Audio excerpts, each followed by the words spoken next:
Chào mừng cả nhà đến với chùa Ô Trúc, một trong 143 ngôi chùa Phật giáo Nam Tông tại tỉnh Trà Vinh cũ, được thành lập vào năm 1676, tính đến thời điểm hiện tại đã 350 năm tuổi. Giữa không gian thanh tịnh nơi vùng đất Tập Ngải, tỉnh Vĩnh Long, hôm nay long trọng diễn ra lễ các banh khánh thành kết giới xi ma chùa Ô Trúc. Một sự kiện tâm linh mang ý nghĩa sâu sắc đối với Phật tử Nam Tông Khmer. Chùa Ô Trúc tọa lạc tại xã Tập Ngải, huyện Tiểu Cần, tỉnh Trà Vinh, sau sát nhập vào xã Tập Ngải, tỉnh Vĩnh Long. Lễ kết giới xi ma khánh thành ngôi chánh điện được diễn ra trong 3 ngày là ngày 6, ngày 7, ngày 8 tháng 2 năm 2026 dương lịch, nhằm ngày 19, 20, 21 tháng Chạp năm Ất Tỵ.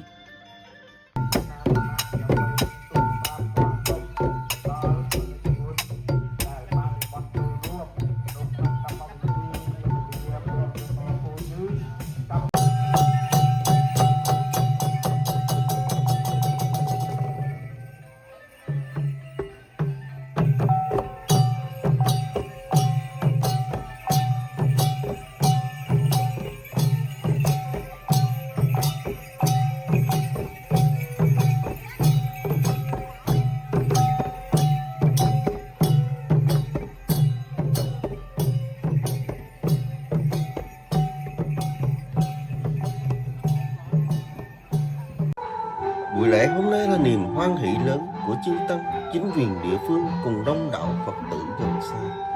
đánh dấu sự hoàn thành viên mãn của ngôi chánh điện, trung tâm sinh hoạt tâm linh của chùa Ô Trúc. Đồng thời, nghi lễ kết giới xi ma được cử hành theo truyền thống Phật giáo Nam Tông, khẳng định giá trị giới lực và sự thanh tịnh của tăng đoàn.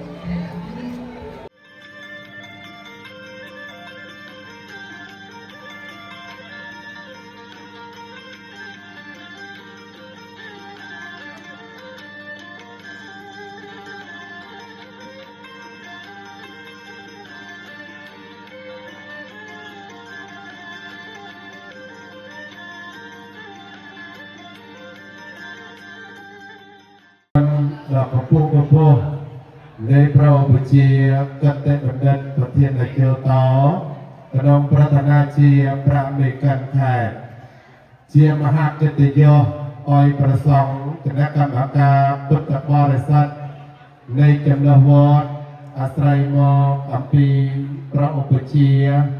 Tờ Đông Pra Chân Bạch Sạc Mùi Pra Bà Xá Miên Chê Rìa Piên Rục Kiên Piênជាយ៉ាងណាក៏ដោយតែព្រះឧបជាដ៏មានប្រតិសន្តោសចំពោះ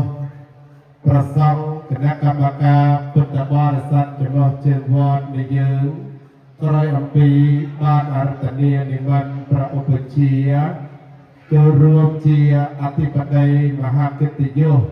នៅក្នុងកំឡុងកម្មវិធីបានបញ្ចប់ខណ្ឌសីមានៃវត្តយើងកាលណាព្រះឧបជាក៏មានប្រតិសន្តោសជាក់ស្ដែងនៅពេលនេះព្រះអង្គបានធ្វើដំណើរនិមន្តចូលរួមក្នុងកម្មវិធីនៃយើងហើយហេតុដូច្នេះសូមស្វាគមន៍ថេរដំណើរនិមន្តដល់កំពង់កំពស់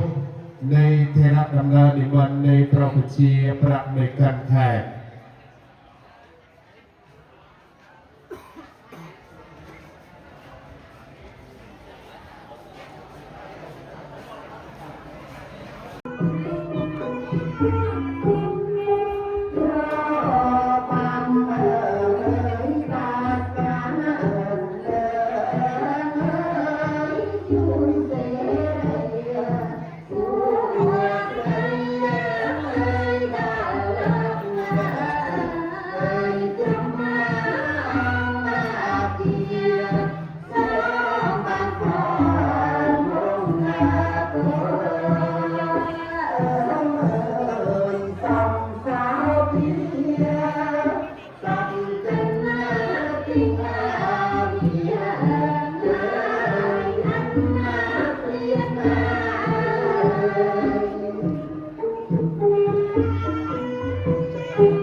ដូចបងដាក់នាំហៅមូលសេរីមូលសេរីហ្នឹងគេចេញមកដល់គេមិនដែលចេះគោរពប្រសងគោរពព្រះអីទេគេចេញមកដល់បងសួរថាមូលសេរីណាឯងស្គាល់កុមារហ្នឹងអត់ទេអត់ស្គាល់ណែកុមារហ្នឹងពុកឯង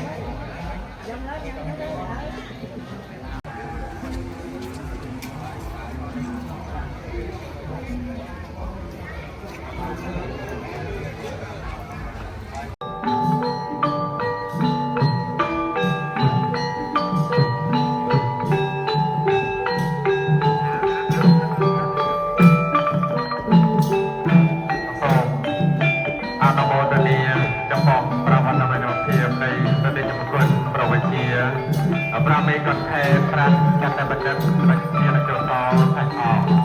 ដែលជាហើយនៅក្នុងឱកាសនេះខ្ញុំប្រាករណាសូមក្រុមអរគុណនិមន្តនៃគុណពវិជ្ជាចនិមន្តកងត្រង់លេខ7ដែលនិមន្តកងត្រង់លេខ7ប្រទេសជាគុណគ្រឿងរឿងនិមន្តកងកាត់លេខ8ប្រទេសជាគុណចូលដាក់តាសាតោនិមន្តកាត់លេខ6ប្រទេសជាគុណសេយ៉ាងសេណោនិមន្តកាត់លេខ5ប្រទេសជាគុណថវរបញ្ញានិមន្តកាត់លេខ4ប្រទេសជាគុណសាសនាវីរោកាត់លេខ9លោកតានាមពេកាត់លេខ10ប្រទេសជាគុណសើកែនកាត់លេខ11ប្រទេសជាគុណថៃវងកាត់លេខ12ប្រទេសជាគុណអង្គតាត់បាត់មកកាត់បានសបៃបាអង្គគៀនខៀវមកកាត់បានសបៃវងអង្គតាត់សឹកបាត់មកកាត់បានសបៃឡំសូមអរឡាបានវៀងទីយូយេមសូឲ្យបាទកតេសភា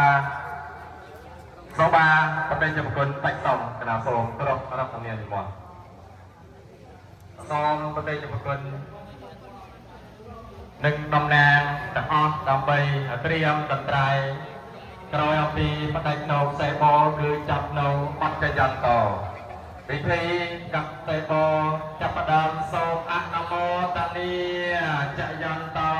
ពោតិញាមោលេសាធ្យានាងននបណោអេវាងត្វាងវិជយោអេជយាសច្ចយមង្កលេអបរាជិតបាលង្កេសៃទេអង្គការេអភិសេនេសាបបតិនាមអាកាបាបបមោតតិសនាកាតាំសមានកលាំវាតាំសោតិតាំសកតោសមហន្តោចតយាតាំប្រមញ្ញាតិវតាកាយកម្មងវិចាកម្មងបតាតិនាមបតាតិនាមនោកម្មងបនិទេទេតាតិនាបតាតិនានិកាតវានលបន្តន្តេបតាតិនេសូអនុមោទនាសូមអនុមោទនាថ្ងៃចូលថ្ងៃទេថ្ងៃស្រីសុខនៃវិរិយល្អបើក្នុងប្រវិហាររំលងតតគាសូមអនុមោទនាកំបោតឡើងថ្ងៃកំបោតឡើងហើយកំបោតឡើងកំបោតឡើង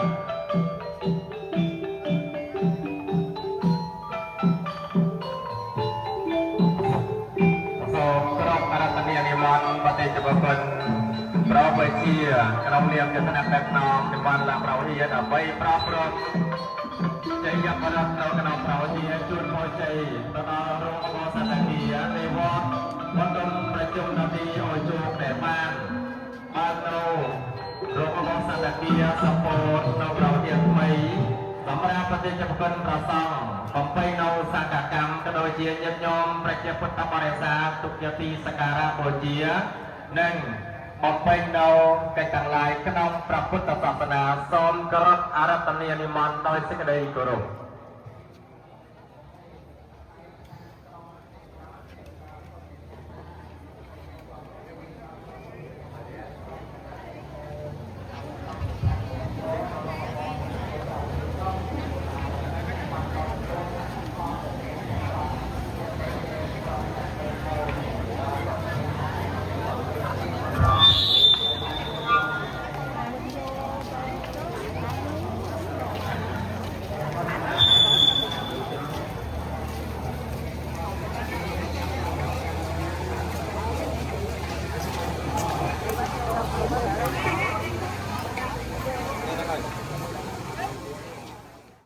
Trong không khí trang nghiêm và hoan hỷ, nghi thức cắt băng khánh thành chánh điện chùa Ú Trúc chính thức được cử hành. Khoảnh khắc cắt băng khánh thành hôm nay không chỉ đánh dấu sự hoàn thành một công trình tâm linh, mà còn mở ra chặng đường mới cho sự tu học và hoàng dương chánh pháp tại địa phương.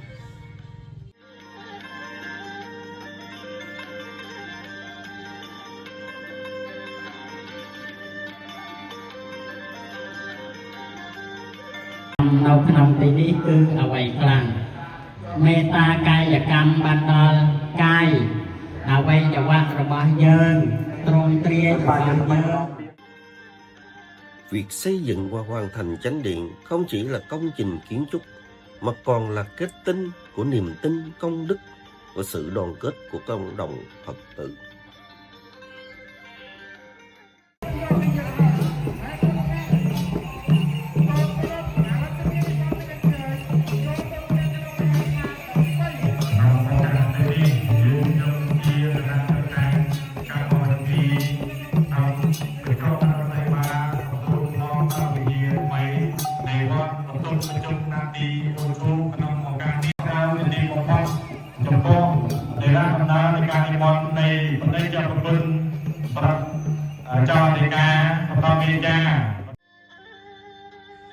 Lễ cắt băng khánh thành và kết giới xi ma chùa Ú Trúc đã khép lại trong niềm hoan hỷ và trang nghiêm.